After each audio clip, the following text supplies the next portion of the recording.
Hello everyone, welcome back to Pritha's diary. আগের ভিডিওতে আমি তোমাদের সাথে শেয়ার করেছিলাম আমার ডেইলি স্কিন কেয়ার রুটিন, সাথে আমি শেয়ার করেছিলাম এভরিডে মেকআপ লুক। আর আমাদের কাজিনের বিয়ের জন্য আমরা যাচ্ছিলাম বর্ধমান, এবং কলকাতা থেকে বর্ধমানের পুরো জার্নি আমি তোমাদের সাথে শেয়ার করেছিলাম। ফাইনালি আমরা বিয়ে বাড়িতে পৌঁছে গেছি। শুরু করি আজকের ব্লগ। বিয়ে বাড়িতে পৌঁছে সবচেয়ে প্রথম যেটা লক্ষ্য করলাম, সমস্ত আত্মীয়রা একসাথে মজা করছে, আড্ডা দিচ্ছে, আর প্রচুর প্রচুর কোলাহল। বিশাল খুশি নাকি? হ্যাঁ, খুশি, বিশাল খুশি। মা ঘুরতে বেরোতে পারলে বিশাল খুশি হয়। আমার শাশুড়ি মায়ের সাথে গল্প করতে করতেই দেখতে পেলাম আমাদের নিউলি ওয়েড গ্রুমকে। এবার আমিও তোমাদের সাথে শেয়ার করব ওদের ভাত কাপড়ের যে অনুষ্ঠান ছিল সেটার কিছু মুহূর্ত। আশা করি তোমাদের ভালো লাগবে, দেখতে থাকো, আর ভালো লাগলে একটু কমেন্ট করে জানিও।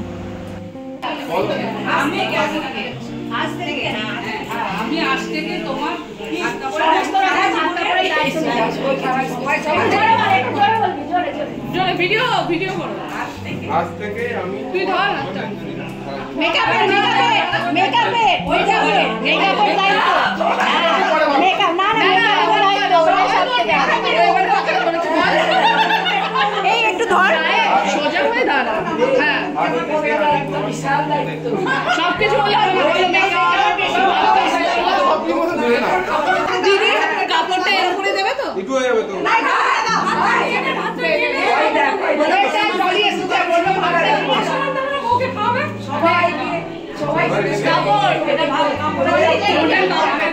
না না মেকআপ তো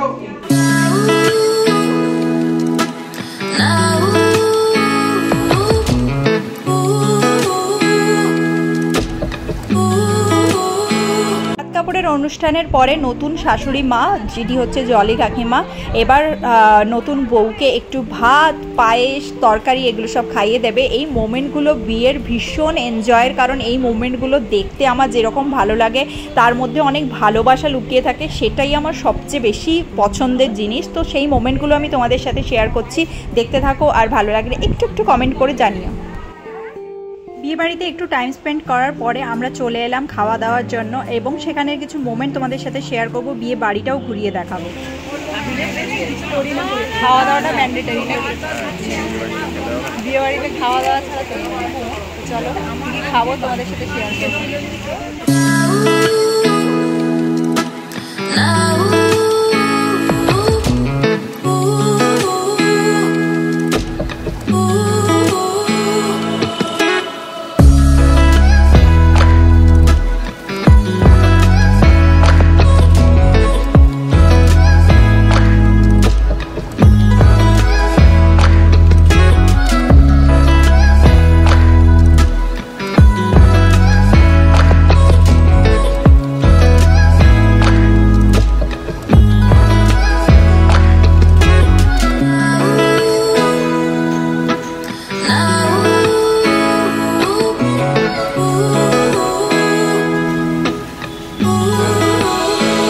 বিয়েবাড়ির প্রিপারেশন তো তোমাদের দেখিয়ে দিলাম, রাত্রিবেলার লাইটিংয়ের সাথে আরও ভালো করে তোমাদেরকে দেখাবো।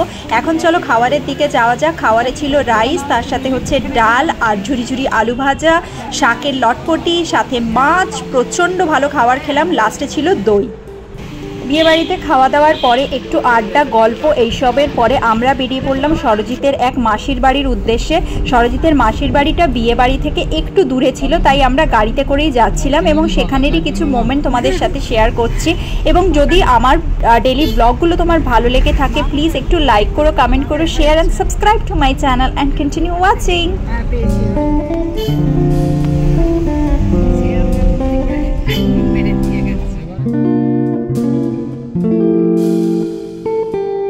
মাসির বাড়ি পৌঁছানোর পরে মা আর মাসির সে কি গল্প শুরু, সেই গল্প শুনতে শুনতে অনেক টাইম কেটে গেল। আমরা বিয়ে বাড়ি থেকে মাসির বাড়ি চলে এসেছিলাম, তো এসে একটু রেস্ট করেছিলাম। তোমরা দেখতে পাচ্ছ আমি ঘুমিয়ে উঠেছি জাস্ট। এবার হচ্ছে কি ফটাফট করে রেডি হবো। এখন আমরা জাস্ট চা খেলাম, ফটাফট রেডি হবো আর গেট রেডি উইথ মি। আমি চেষ্টা করছি তোমাদের সাথে শেয়ার করার, এখানে অত প্রপারলি আলো টালো নেই, তাও আমি চেষ্টা করবো তোমাদের সাথে শেয়ার করার। দেখতে থাকো, আই হোপ তোমাদের ভালো লাগবে লুকটা, আর কি কি পরবো সব কিছু শেয়ার করবো। So continue watching. ভিডিও সাউন্ডে একটু প্রবলেম হয়ে গেছিলো, সেই জন্য আমি তোমাদেরকে ভয়েস ওভার করে আমার পুরো মেকআপের প্রসেসটা তোমাদেরকে জানাচ্ছি। আমি প্রথমে ময়শ্চারাইজেশনের জন্য ইউজ করেছিলাম কালার বারের ওয়াটার বম জেল ক্রিম। এই ময়শ্চারাইজেশনটা খুব ভালো হয়। তারপরে প্রাইমারের জন্য আমি ইউজ করেছিলাম মেবলিনের ফিট মি প্রাইমার। এটা নর্মাল টু ড্রাই স্কিনের জন্য ভীষণ ভালো। আমার যেহেতু ড্রাই স্কিন, এটা ভীষণ ভালো কাজ করে, খুব সুন্দর একটা গ্লো প্রোভাইড করে। তারপরে ফাউন্ডেশনের জন্য আমি ইউজ করেছিলাম সুগারের stick foundation in the shade 40 brave. আর তারপরে আমার একটু ড্রাই লাগছিল যখন ব্লেন্ড করছিলাম, সেই জন্য ব্যাকের প্রেপ অ্যান্ড ফিক্সটা আমি একটু স্প্রে করে নিয়ে তারপরে ব্লেন্ড করে নিয়েছিলাম ভালো করে। ব্রাশ দিয়ে ব্লেন্ডিং করলে অনেক সময় একটা হার্শ লাইন তোমার ফেসের ওপরে তোমরা দেখতে পাবে, এবং সেটাকেই ভালো করে ব্লেন্ড করে স্মুথ ফিনিশের জন্য আমি ইউজ করছি ওয়েট স্পঞ্জ। এটা দিয়ে ব্লেন্ড করলে ভীষণ সুন্দরভাবে ব্লেন্ডিং হয় আর ফেসটা পুরো ফ্ললেস লাগে। তারপরে ফেসটাকে সেট করে নেওয়ার জন্য আমি ইউজ করছি সুগারের compact powder in the shade 30 chocochino. বৃষ্টি হচ্ছে, এবার কি করবে? এত সাজগোজ করে আমি কোনো ফটো তুলেই বাড়ি চলে যাই। বাইরে অ্যাকচুয়ালি প্রচণ্ড বৃষ্টি হচ্ছিল, সেই নিয়েই কথা বলছিলাম। যাই হোক, আমার আইব্রোটা সেট করবার জন্য আমি ইউজ করছি কালার বারের eyebrow pencil in the shade chestnut. এটার ব্রাশটা ভীষণ হার্ড, যেটা স্কিনে প্রচণ্ড লাগে। আর হচ্ছে গিয়ে আইব্রো পেন্সিলটা প্রচণ্ড পিগমেন্টেড, তাই আমি খুবই হালকা হাতে আমার আইব্রোটা সেট করে নিলাম। এবং আইব্রোটা সেট করবার পরে আমি ইউজ করছি হুডা বিউটির ক্যারামেল ব্রাউন আইশ্যাডো প্যালেট। এটা আমি ফার্স্ট টাইম ইউজ করছি এবং একটা নাইকা হলে আমি তোমাদের সাথে শেয়ার করেছিলাম। আশা করি তোমরা দেখেছো। এর শেডগুলো ভীষণ সুন্দর এবং সেখান থেকে আমি নিচ্ছি এই নিউড শেডটা, এবং নিউড শেডটা আমি পুরো আমার ক্রিজ লাইনটায় আইজের অ্যাপ্লাই করব ভালো করে, এবং ইনওয়ার্ড ডিরেকশনে আমি অ্যাপ্লাই করব, মানে বাইরের আউটার ভি থেকে ক্রিজ লাইন বরাবর আমি ইনওয়ার্ড ডিরেকশনে এটাকে ভালো করে রাউন্ড মোশনে ব্লেন্ড করে নেব। তারপরে অরেঞ্জ আইশ্যাডোর যে কালারটা আছে সেটার সাথে এই নিউড শেডটাকে মিক্স করে আমার আউটার ভিতে আমি অ্যাপ্লাই করে নেব। এরপর আমি পিক করছি এই গোল্ডেন শিমারি শেডটা। এটা ব্রাশের হেল্পে প্রথমে আমার আইজের ইনার ভিতে অ্যাপ্লাই করলাম এবং ইন্টেন্সিফাই করবার জন্য ফিঙ্গার দিয়ে অ্যাপ্লাই করে নিলাম। তারপরে আমি অরেঞ্জ শেডটা দিয়ে আই লুকে আউটার ভিতে একটা ডেপথ ক্রিয়েট করার চেষ্টা করলাম। তারপরে হচ্ছে আমি ইউজ করছি মেবলিনের ট্যাটু আইলাইনার। এটা ভীষণ প্রিসাইজলি তোমরা উইংড আই লুক ক্রিয়েট করতে পারবে, তাই আমি এটা ইউজ করতে ভীষণ ভালোবাসি। তোমাদের যদি লাগে অবশ্যই কমেন্টে জানিও, আমি শেয়ার করে দেবো লিঙ্ক। তারপরে আমার আইসটাকে একটা কাজল দিয়ে আমি টাইট লাইন করে নিলাম। আই থিঙ্ক আমি লরিয়ালের কাজল ইউজ করেছিলাম। তারপরে ফেসটাকে ডাইমেনশন দেওয়ার জন্য আমি ইউজ করছি সুগারের সাটল সাবমিট প্যালেট। এটা দিয়ে আমি ব্রঞ্জিং, ব্লাশ আর সাথে হাইলাইটার সব কিছুই এই প্যালেটটা দিয়ে করলাম। এতে সুন্দর একদম ন্যাচারাল লুক ক্রিয়েট হয়। তারপর লোয়ার ওয়াটার লাইনেও আমি সেম কালারগুলো ইউজ করার পরে একটু কাজল আর একটা গোল্ডেন কাজল দিয়ে সুন্দর একটা আই লুক ক্রিয়েট করার চেষ্টা করেছি। পরে স্মাচ করে নিলাম সব কিছু। প্রচুর বৃষ্টি হচ্ছে, বৃষ্টি যাওয়া যাবে। মা একবার করে আসছে, এই বাবা করে পালাচ্ছে। মা একবার করে আসছে, এই বাবা করে পালাচ্ছে। আমি এখানে মাস্কারার জন্য ইউজ করছি মেবলিনের স্কাই হাই মাস্কারা। এই মাস্কারাটা ভীষণ ভালো। তোমরা দেখতে পাচ্ছ আমার আইল্যাশগুলোকে কতটা সুন্দর লুক এটা প্রোভাইড করেছে। ফেসটাকে আরেকটু গ্ল্যাম লুক দেওয়ার জন্য আমি ইউজ করছি মেবলিনের মাস্টার ক্রোম হাইলাইটার। এই হাইলাইটারটা দিয়ে আমি ইনার আই কর্নারগুলোকে একটু হাইলাইট করে নেব, এবং সেম হাইলাইটারটা আমি ইউজ করব ফেসটাকে আরেকটু হাইলাইট করবার জন্য। তোমরা দেখতে পাচ্ছ কতটা গ্ল্যামারাস লুক এই হাইলাইটারটা প্রোভাইড করে। তোমরা অবশ্যই ট্রাই করতে পারো। তারপরে আমি লিপসের জন্য ইউজ করছি আজ মাই গ্ল্যামের ডিএম স্লাইড লিপস্টিক। এই লিপস্টিকটা আমি প্রচুর ইউজ করেছি। এটা বিউটিফুল রেড কালার, সমস্ত স্কিন টোনে ভীষণ সুন্দর লাগে, আর আমার স্কিন টোনে তো স্পেশালি ভীষণ ভালো লাগে। এবং এটার ফর্মুলাটাও অতটাই ভালো, একদমই লিপসটাকে ড্রাই করে না। তোমরা দেখতে পাচ্ছ লুকটা কতটা সুন্দর আসে এটাতে। মেকআপ লুক মানে গেট রেডি উইথ মিটা আমি অত ভালোভাবে শ্যুট করতে পারিনি, যতটা সম্ভব হয়েছে শ্যুট করেছি। এটা আমি ব্লগেই তোমাদের সাথে শেয়ার করে দিচ্ছি। আই হোপ তোমাদের ভালো লেগেছে। আর যদি চাও পরে কখন আমি রিক্রিয়েট করি লুকটা, অবশ্যই রিক্রিয়েট করে তোমাদেরকে দেখিয়ে দেবো। আমি দেখিয়ে দিই তোমাদেরকে আমি আজকে কি পরবো, যেটা আমি ডিসাইড করেছি শাড়ি। তো আমি আজকে পরছি রেড কালারের এই সুন্দর সুন্দর শাড়িটা। দেখতে পাচ্ছ ভীষণ সুন্দর দেখতে এই শাড়িটা পরে আমি তোমাদের সাথে আবার মিট করব। So stay tuned.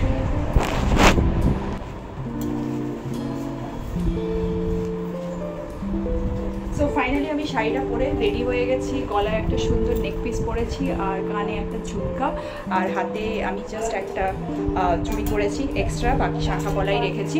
লুকটা কেমন লাগছে অবশ্যই আমাকে কমেন্ট করে জানিও। বাকি ডিটেলস আমি আরও শেয়ার করবো তোমাদের সাথে। এখন কি হয়েছে, এখন হচ্ছে প্রচণ্ড বৃষ্টি হচ্ছে বাইরে, আমরা জানি না আমরা কীভাবে ভেন্যু অবধি যাব, তো দেখা যাক কী হয় আর সেটাও তোমাদের সাথে শেয়ার করব। আশা করি ব্লগটা তোমাদের ভালো লাগছে, যদি ভালো লাগে থাকে একটু লাইক করে, কমেন্ট করে, শেয়ার আর সাবস্ক্রাইব। So continue watching. যাই হোক, বৃষ্টির মধ্যেই বাবা গাড়িটা নিয়ে পৌঁছলো মাসির বাড়িতে এবং আমরা বেরিয়ে পড়লাম, কারণ বিয়ে বাড়ি থেকে আমাদের আবার কলকাতা ফিরতে হবে এবং অলরেডি এখন 7:30 বাজে। আমাদেরকে 8:30 থেকে 9টার মধ্যে বর্ধমান থেকে বেরোতে হবে কলকাতার উদ্দেশ্যে। এবং বৃষ্টিটা ভাগ্য ভালো যে বন্ধ হয়ে গেছিলো, তাও রাস্তাটা খুব প্রচণ্ড প্যাচপ্যাচে ছিল, তোমরা দেখতেই পাচ্ছ। এবং ফাইনালি আমরা বিয়েবাড়িতে পৌঁছে গেছি। সত্যি কথা বলতে সকলের মন মেজাজ ভীষণ খারাপ ছিল বৃষ্টির জন্য, বিয়েবাড়ির আনন্দ আমেজটা অনেকটাই নষ্ট হয়ে গেছিলো, কিন্তু সবাই আবার নিজেকে শক্ত করে বিয়েবাড়িতে আমরা আনন্দ করতে চলে এলাম। এবং ভিতরে ডেকোরেশনটা ভীষণ সুন্দর ছিল, এখানে অর্কেস্ট্রা ছিল, তারপরে লাইটিং দিয়ে এত সুন্দর ডেকোরেশন করেছিল। সকালের প্রিপারেশন টাইমটাও তোমাদের সাথে শেয়ার করেছিলাম। ফাইনালি আমি শেয়ার করছি বুফে কাউন্টার, যেটা হচ্ছে সবচেয়ে ইন্টারেস্টিং জায়গা আমাদের জন্য বিয়েবাড়িতে, তার কারণ এখান থেকে খাওয়া দাওয়া পেট পুজো হয়। এবং আমরা নিলাম হচ্ছে ক্রিস্পি বেবিকর্ন আর তার সাথে পানির টিক্কা। স্টার্টার এনজয় করতে করতে দেখলাম এখানে অর্কেস্ট্রারও অ্যারেঞ্জমেন্ট ছিল এবং তারা ওখানে প্রিপারেশন বাগেরা করছিল। আর তার মধ্যে আমরা দেখতে পেলাম চায়ের কাউন্টার। আর এখানে সবচেয়ে ভালো যেটা জিনিস ছিল সেটা হচ্ছে তন্দুরি টি। আমি আগের ভিডিওতেই তোমাদেরকে বলেছি তন্দুরি টি আমার one of the favourite thing. তো এখানে আমি তন্দুরি চায় ট্রাই করবো না তা হয়, তো তন্দুরি চা আমি নিয়ে নিলাম আর ট্রাই করলাম। তন্দুরি চা ভীষণ ভালো ছিল। বৃষ্টির মধ্যে রিসেপশন, হ্যাঁ এখন আমরা এনজয় করছি।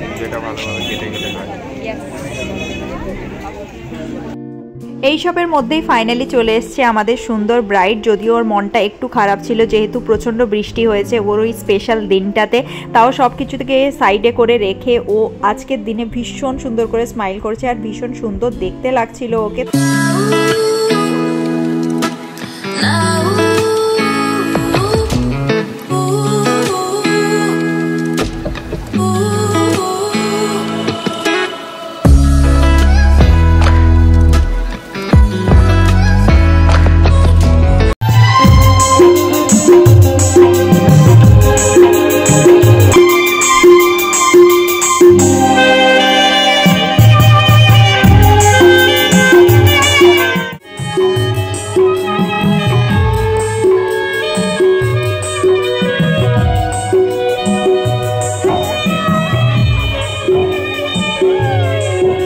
আমাদের বেরোনোর পালা, তাই ডিনারটা ফটাফট করে সেরে নিলাম। ডিনারে আমি নিয়েছিলাম রুটি, রাইস, তন্দুরি ফিশ, তার সাথে চিকেন।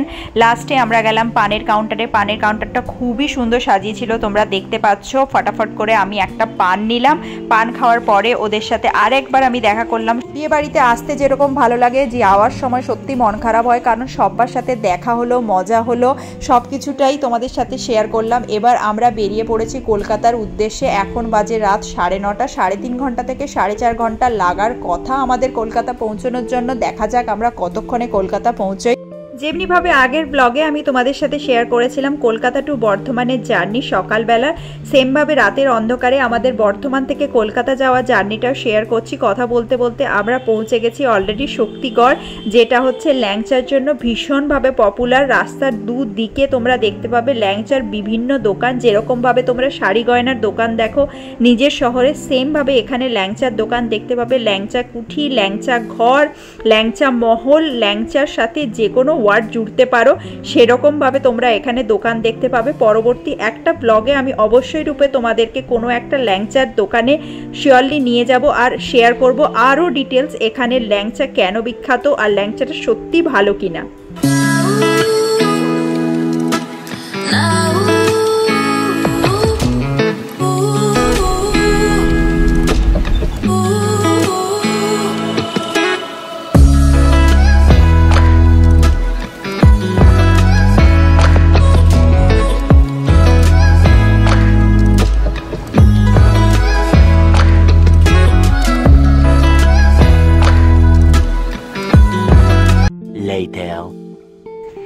ফাইনালি আমরা হচ্ছে গিয়ে এখন বাড়ি পৌঁছলাম আর এখন বাজে হচ্ছে গিয়ে রাত 1:15-20 মতো। আর আমরা বেরিয়েছিলাম রাত্রি 9:30টার সময়। আর রাস্তায় প্রচণ্ড হচ্ছে গিয়ে ওই ট্রাক वगैरह ছিল, এটার জন্য প্রচুর লেট হয়েছে আমাদের এই রাস্তা ওই রাস্তা ঘুরে ঘুরে আসতে। আর সব কিছুই তোমাদের সাথে শেয়ার করেছি, আশা করি তোমাদের ব্লগটা ভালো লেগেছে। আর আজকের ব্লগটা আমি এখানেই শেষ করছি। আমি জাস্ট ফ্রেশ হব, তারপরে হচ্ছে গিয়ে মেকআপ তুলবো, দ্যাটস অল। আর তারপর ঘুমিয়ে পড়বো। আর প্রচুর প্রচুর নতুন ব্লগের সাথে আবার তোমাদের সাথে দেখা হবে এবং অন্য অনেক ভিডিওস আপকামিং রয়েছে এবং সব কিছুই তোমরা দেখতে পাবে। আশা করি আজকের ব্লগটাও তোমাদের ভালো লেগেছে এবং thank you so much for watching this blog. I will talk to you next blog. Bye by.